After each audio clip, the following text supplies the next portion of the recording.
मैं बेखता हूँ मासूम, जो खताकार हो वो भागे, बेगुनाह नहीं भागता, जंगों को देखते जाइए। मैं मासूम हूँ, मासूम हो के मैं बेखता हूँ, बेगुनाह मासूम था, मैं क्यों भागूं? बेगुनाहगार लोग भागे।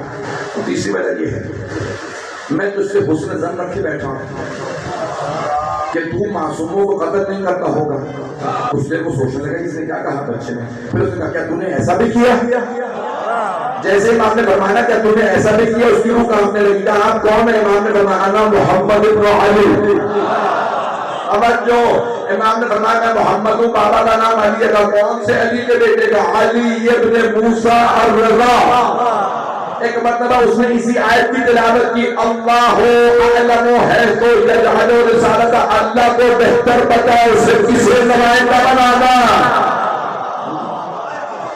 बच्चे को देखने के बाद अब बस भैया मुझे वाक़े को मुकम्मल करना है।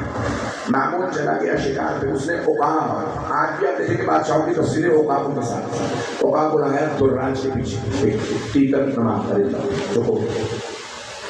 उकाब गया चौकोर के पीछे और बहुत देर बाद वापस आया। जब वापस आया तो चौकोर नहीं था, उसकी एक छोटी सी मछली थी, चोंच। सबको लम्हा को बुलाया क्या था, ये उकाब गया था एक परिंदे के पीछे और हवा से मछली ले आया।